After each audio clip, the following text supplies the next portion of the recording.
I think most actors are fairly insecure, and from an early age, when you discover if someone gives you a joke to tell, and you tell the joke and it works, there's a warm feeling when you get a good response. And I think it still applies as you get older. And Glenda Jackson the other day was being interviewed, and she said it's like going into a dark space and you're supplying a bit of light. And if you get it right, you get some of that light back, which is a very good feeling. Yes. But would you agree that a lot of actors are? But it varies. Some actors are loathe going on the stage. They're sick in the wings and they don't want to do it. Others love getting on there. Laurence Olivier himself was famously had the worst stage frights. Lasted about 10 years. Yes, throwing up in the wings. I like the opportunity of being able to give an audience, or give somebody in the audience a better evening than they would otherwise have had they not come to see. And the camaraderie of It's an the actor. company. It's like We love being in companies, don't we? well, Donald was in national service, so he would know both ends. But I do sometimes think of the actors, especially when there isn't much time and you've been over rehearsing and there isn't time to do it all. You have to get it on. There's this finite limit. It's like waiting for the whistle to go over the top, and it's a very bonding experience.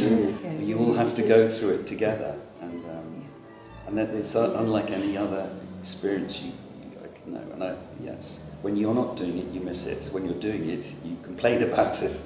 It's one of those strange anomalies.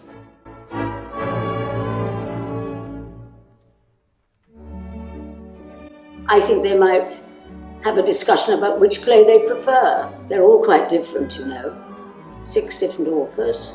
And I think, actually, I did think at one point it'd be rather interesting to have a sort of paper there for people to go, tick your favourite. It's an evening. I think Delena's done an amazing job in collating these pieces because a lot of them are self-contained and they have a life of their own and they stand alone, all apart from perhaps Private Lives, which is probably the best known play anyway, and it doesn't need much introduction. They're all wonderful, wonderful plays with a lot of light and humour, but also some extraordinary ideas in them as well. I mean, all these playwrights, they're geniuses for a reason, and they managed to compress so many aspects of human nature and what it's like to be alive, what it's like to be in love, what it's like to be human, whilst still hopefully making an audience laugh and think. I did try to make some sort of link. There are links between 1 and 2 of them and, other ones. 4 or 5 of them are actors to start with. And I think a link quite often seems to come from some sort of trauma in childhood. But a lot of these men, you see, Michael Frayn's mother simply dropped dead when he was 12. His father was deaf, and that's why his father told a lot of jokes, because he was selling things. He was a sort of salesman, quite a superior salesman. And when he couldn't understand what was being said, he would tell jokes. And John Osborne watched his father die when he was young. His mother didn't help. His father was dying.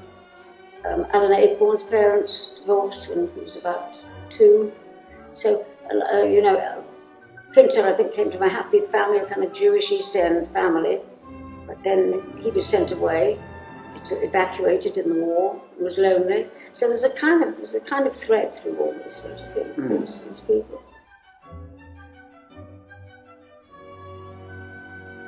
It's not my line, it's Delena's line when she says as Coral Brown, in England, if you can reach the age of 90 and eat a boiled egg, they give you the Nobel Prize.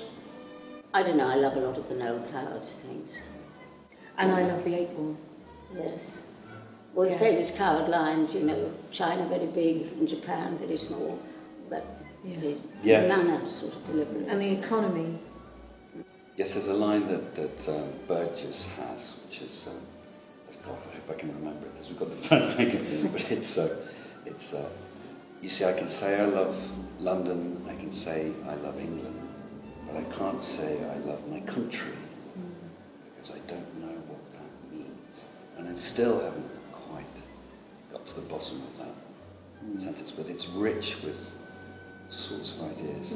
Well, down to also he's betrayed his country. Exactly, yeah. but he loves his country. It's so that's why it's so paradoxical as a statement. There are sometimes lines that don't even have to be funny or have a meaning, but just they're lovely to say. And one of mine is, just rolls it into a ball. There's just something about that line that really is very appealing. It's about a washing machine, by the way. And I like your line, the 8th one, when the doorbell rings, and it's a very stupid noise. Yes. And she's just been examining the washing machine, and then she says, "Oh, does that mean your shirts are cooked or something?"